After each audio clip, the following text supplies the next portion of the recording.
Hi, I'm back with December Saturday Sampler Mineral Matrix and piecing for the December quilt block. So what I realized when I started piecing is that the fabrics for 7 and 8 are the incorrect fabrics. I was showing you, instead of fabric 7 and 8, I was showing you 8 for 7 and 9 for 8. So you probably noticed that because you're clever like that. So I had to go ahead and piece it because those are the fabrics that I have. I didn't have the correct fabrics in the packet, but you'll end up getting the correct fabrics in your packet. We've packaged them, but you'll have then both fabrics. So don't get confused. Just go back to your swatch chart and carry on. So if you look at the colors in the block, these are pieced with the correct fabrics. So in my demo, I pieced them with the fabrics I have. So here's the correct fabrics and what it should look like. And then this is what it looks like with the swapped out. So don't get confused, just look at the correct fabrics. But anyways, this is the proper piecing. But of course the Flying Geese have the swapped out, color issue, and then the little 9 patches have it also. Okay, but in any case, moving forward, we make our Flying Geese like we always have, using fabrics 2 and 7 and 3 and 8. And of course, those are the 7 and 8 that I have the wrong colors. That's when I first saw it and went, wait a minute, those fabrics don't look like what I have. So here's Flying Geese A and Flying Geese B put together in the correct colorway. And then here's my A, which you can see is a little different, and B. But anyways, I have them made. And then, so just to show you where they go, and just watch, the piecing, because you have one, the Flying Geese going this direction, and then I do press towards that one solid, okay? And then we're going to make our half square triangles with fabrics 4 and 5. So those are the correct colors. Cut them down to 2.5 inches like we've done all year. Okay. And so you have 4 of those. And then you're going to take all of your fabrics. You're going to match together a 5 with a 7 and also a 4 with a 7. And so you have those long strips, and those are going to be your 4 patches. So match those together. You're going to cut them off in 1.5 inch segments and match your 4 patches. And one set is going to go out in your outside corner, and the other set is going to be for your cute little 4 patches in the center checkerboard's middle. Okay, so I have mine in the center. The light is the correct color, but the center should have been the fabric 7, and this is actually fabric 8. Okay, so there's my center here, and then the outside one, again, this is the correct color here, but that's the incorrect color on the outside. Okay, so I have my 4 patches there, and so I'm going to match one up with the outside. So I have my 2 half square triangles, my outside number fabric 1, and a 4 patch, and you match that up with your triangle. You make 4 of those for the outside little 4 patch block that goes on the outside of the quilt. And then we have our checkerboard center, which is easy to make. Make little 4 patches and put those together to make a little 16 patch. Okay, so here's how the block looks with our Flying Geese. And so we've made a lot of these types of blocks. This just has a cuter little center going around. And then you can see how it goes together here, okay? And the nice thing about it is there's there is one little match up here, so you have to match that little point there, make sure that those match, but it's not really a tricky matchup, okay? So that's a cute block there. So that's block 12, and you're done.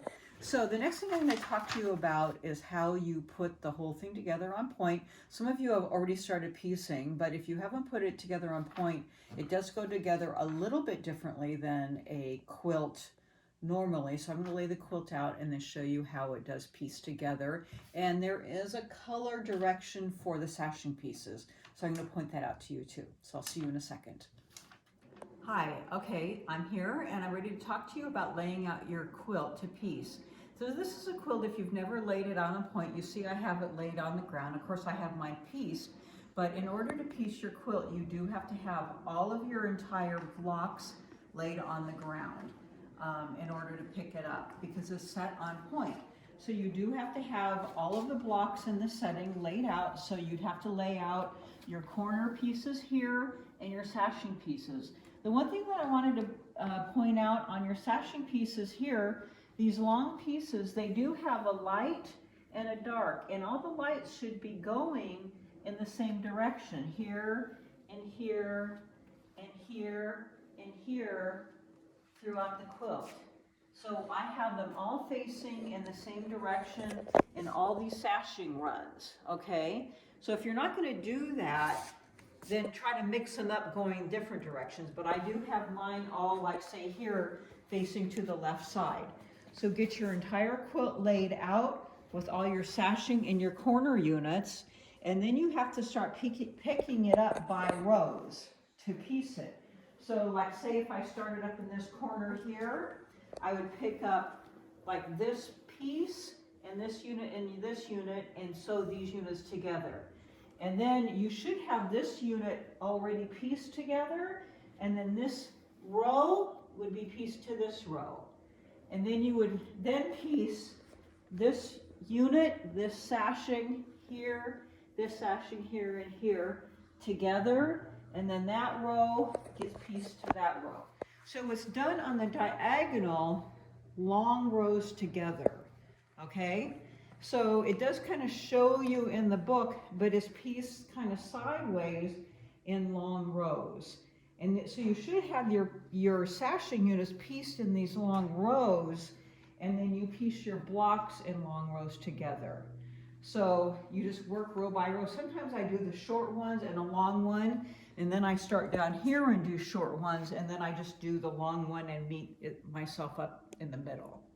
Okay, then you get the whole square, and once you get this whole square, then we have 3 borders to put on. Okay, and you have your border packets. If you look at my quilt, my borders are narrower than the pattern. I made my quilt smaller.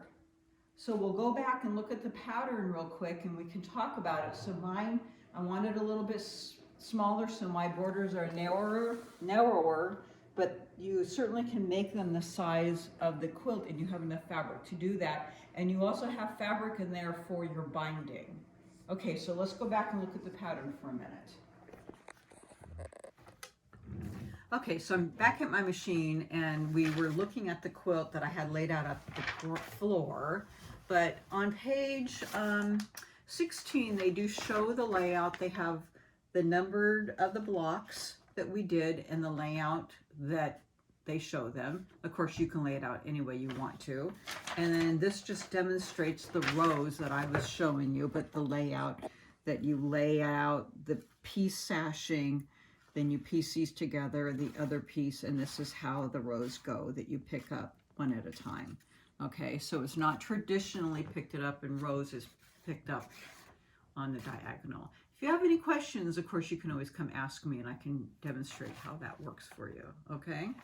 So now, the next thing on page 17, they do say to trim it up if you have any excess so that those final points are at 1/4 inch if you need to trim it up, okay, before you put the borders on.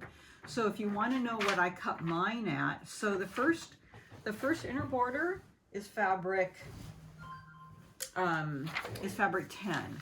So they have you cut 8 2.5 inches with the fabric.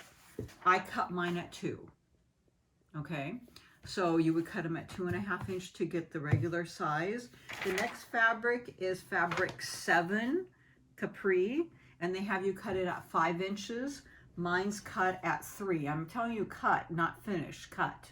Okay, so I cut 8 strips at 3 inches. That's how I got my size. Okay, and then fabric 9, they're having you cut it the length of the fabric. I still cut mine selvage to selvage with the fabric rather than length. You can do it any way you want to, okay? But I just did mine with the fabric, and I cut mine at 4 inches. If you want to do it to get the final size, you would cut it at 8 inches, okay? And then, so I did mine at 4, and then I also, this is your binding. So if you do length of fabric, you still have plenty to do your binding that way. I, of course, had plenty to do binding because I didn't cut mine as big. But even if you cut it 8 inches with the fabric, meaning selvage to selvage, you have plenty to do your binding, okay? And they have you cutting it at 2.5. I cut my binding at 2.25. That's personal preference, all right? So in any case, that's your binding also, and you can see I bound mine at that. And that's how you do it, okay? And then they just show you how to miter your binding strips. But I wanted to let you know that the folded corner clipper that we've been using the whole time is a fabulous tool to do binding with. So if you still have your little insert that came with this, it shows you how to cut your mitered binding with it. But if you don't remember, instead of putting right sides together, if you put your strips both right sides up, facing up, and cut them both, and then flip them the other way, you have a perfect mitered piece to do mitered binding. And if you need a little, like how to do that, reach out to me and I can tape it for you, or come into the shop and I'll show you how that works, because it's fantastic to do mitered binding with this, and you already have it, most of you. Okay, so anyways, that's how you finish your quilt. I hope that you're really successful, because this is a beautiful quilt to finish the year off with. And thanks so much for joining us for the year. We appreciate you. We appreciate your business, and we really appreciate you supporting Cotton and Chocolate. It means the world to myself and Jerry. So thank you so much. Cheers. Thank you. Bye.